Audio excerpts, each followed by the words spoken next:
नमस्कार दोस्तों, कैसे हैं आप लोग। बात करेंगे हम सुज़लॉन एनर्जी की। सुज़लॉन एनर्जी में आप देख सकते हो कि काफ़ी दिन हो गए सुज़लॉन एनर्जी के अंदर कोई बड़ी रैली हमें देखने को नहीं मिली है। इससे पहले जो एक तेज़ी बन रही थी वो तेज़ी अब रुक चुकी है और ये तेज़ी जो थी ऑलमोस्ट यहाँ पर आप देख सकते हैं 17 नवंबर 2023 को इसने जो हाई लगाया था लगभग 44 रुपये के आसपास, ठीक है। या फिर आप ले लो कि 40-41 रुपये का एवरेज उस समय इसने एक लगाया था। इससे पहले जो सुनामी चल रही थी सुज़लॉन एनर्जी के अंदर वो बनी हुई थी, ठीक है। आप यहाँ पर देख सकते हैं इससे पहले जो रैली थी बहुत ही शानदार रैली थी। ये लगातार स्टॉक जो है वह हायर हाइज और हायर हाइज का फॉर्मेशन कर रहा था, लेकिन जब से ये अपने इसने 44 का हाई लगाया है उसके बाद से स्टॉक जो है वह एक रेंज के अंदर पहुंच चुकी है और एक रेंज बाउंड यहाँ पर हमें यह ट्रेड करता हुआ नज़र आ रहा है। नीचे की तरफ यदि हम बात करें तो 35 रुपये का लेवल है और ऊपर की तरफ हम बात करें तो 50 रुपये का लेवल है। इन दोनों रेंज के अंदर स्टॉक जो है वह पिछले 6 महीने से ट्रेड करता हुआ नज़र आ रहा है। और यदि आप मेरे पुराने सब्सक्राइबर होंगे सुज़लॉन एनर्जी पर, आप रेगुलर वीडियोज़ देख रहे होंगे तो आपको पता होगा, ऑन द रिकॉर्ड है कि मैंने आप लोगों को कहा था इसी समय एग्जैक्टली नवंबर में ही आप लोगों को कहा था कि आप जो है पार्शियल प्रॉफिट बुक कर लें, क्योंकि यह हायर साइड पर हायर वैल्यूएशन पर ट्रेड कर रहा है। और उसके बाद जो हुआ वो आप सभी के सामने है। यहाँ पर अच्छी बात यह है कि पिछला जो सप्ताह हमारा गुजरा, मतलब ये जो अभी सप्ताह चल रहा है, ठीक है, इसमें गिरावट तो अच्छी खासी हुई। हर एक स्टॉक्स के अंदर गिरावट हुई। निफ्टी, बैंक निफ्टी देखो तो लगातार एक सप्ताह में लगातार निफ्टी के अंदर गिरावट हुई है, ठीक है।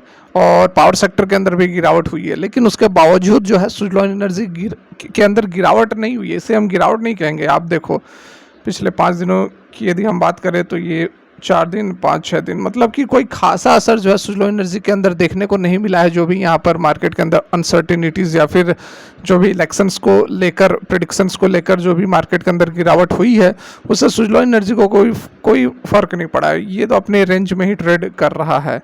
तो ये अच्छी बात है कि सुज़लॉन एनर्जी की जो वैल्यूएशन है वो काफ़ी सही साइड में ट्रेड कर रही है। अब यहाँ से इस लेवल से, ठीक है, 40 रुपये के आसपास इस लेवल से बहुत ज़्यादा गिरावट नहीं होगी। यहाँ से आप बाइंग कर सकते हैं। जो भी बाइंग करेंगे आप ऊपर की तरफ, आपको जो भी यहाँ से आपको ऊपर की तरफ रिटर्न मिलेगा। और यदि यह नीचे तरफ आ जाती है 35-36 रुपये तक यदि यह बना देती है, तब तो एक बहुत ही अच्छी अपॉर्चुनिटीज़ है कि आप यहाँ पर माल उठा सकते हैं। लेकिन काफ़ी समय हो चुका है, लगभग 6 महीने का समय निकल चुका है, स्टॉक के अंदर तेज़ी नहीं आई है। और ये तेज़ी नहीं आने के कारण का जो कारण है वह एक ही है, बस हायर वैल्यूएशन। क्योंकि इससे पहले 6 महीने के अंदर सुज़लॉन एनर्जी जो है वह 8 रुपये से 40 रुपये तक पहुंच चुका था, लगभग 5 गुना हो चुका था 6 महीने के अंदर। तो वैल्यूएशन नाम की भी कोई चीज़ होती है, ठीक है, वैल्यूएशन नाम की भी कोई चीज़ होती है, डेफिनेटली यहाँ पर होती है।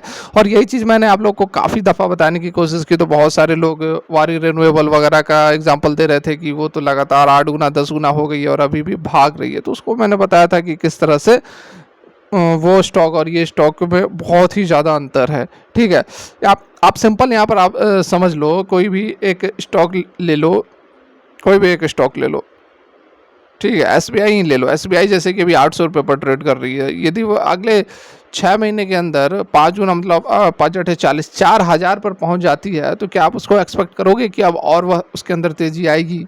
रिलायंस इंडस्ट्रीज जो कि 3,000 के आसपास ट्रेड कर रही है, अगर वो 15,000 पर पहुंच जाती है 6 महीने या फिर 1 साल पर, तो क्या आप एक्सपेक्ट करोगे कि उसमें फर्दर तेज़ी आएगी? नहीं करोगे। हालांकि मैं कंपेयर नहीं कर रहा हूँ, रिलायंस इंडस्ट्रीज़ और सुज़लॉन एनर्जी बिल्कुल अलग कंपनियां हैं, इसको कंपेयर नहीं किया जा सकता। लेकिन मैं बस आपको एक समझाने की कोशिश कर रहा हूँ कि आपको लग रहा है कि ये छोटा स्टॉक है, 8 से 40 गया है, क्या गया है, कुछ नहीं गया है, 100 150 200 तक तो बनता है। तो उस तरह की बातें होती नहीं है। ये आपको पी रेशियो, पेग रेशियो वगैरह से आपको अच्छे से बातें समझ में आ जाएंगे। और वही चीज़ मैं आपको काफ़ी दफ़ा यहाँ पर समझाने की कोशिश किया था। सवाल ये उठता है कि सुज़लॉन एनर्जी के अंदर तेज़ी कब से आएगी? अब कब हम एक्सपेक्ट कर सकते हैं कि स्टॉक के अंदर फिर से तेज़ी बने? तो अभी देखिए, अभी भी कुछ समय यह लगा सकती है, लेकिन मैं आपको कहूँगा कि आप थोड़ा सा लॉन्ग टर्म का व्यू रखें और इसके अंदर इन्वेस्टमेंट शुरू कर सकते हैं, ठीक है। अब इन्वेस्टमेंट कहूँगा क्योंकि शॉर्ट टर्म के लिए नहीं, इन्वेस्टमेंट करो आप, इसको साल 2 साल 3 साल के लिए आप स्टॉक के अंदर पैसे लगाओ, बढ़िया रिटर्न आपको यह कमा कर दे सकती है।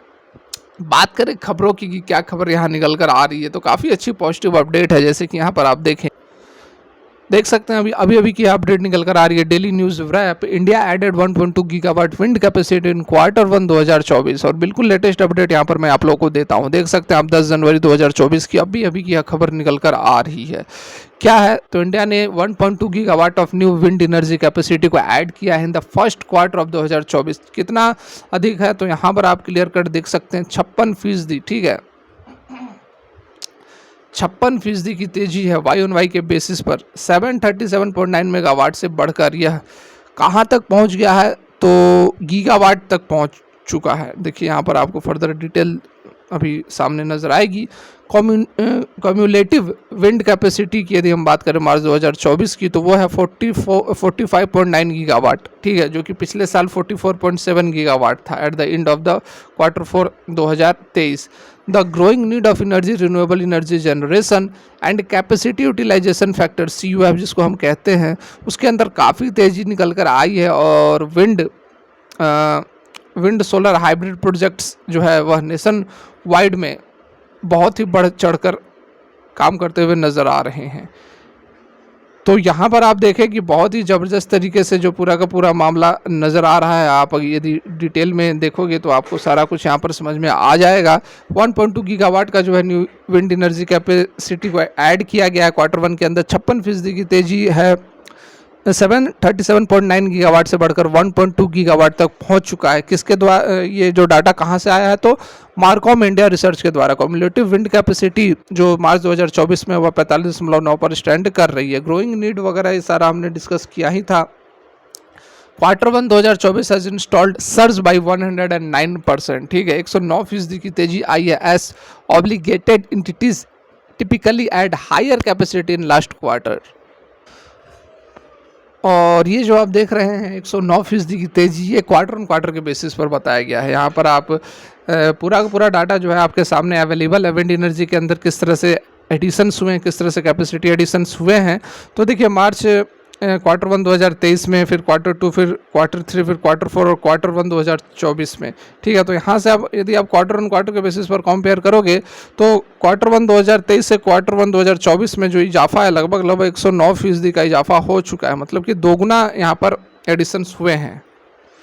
और किस किस स्टेट से ये पूरे एडिशंस हुए हैं तो सबसे बड़ा जो यहाँ पर लीडिंग निकल कर आ रहा है हमारे सामने वह गुजरात 26.2%, उसके बाद तमिलनाडु 23.9%, उसके बाद महाराष्ट्र और राजस्थान लगभग बराबर नज़र आ रहे हैं।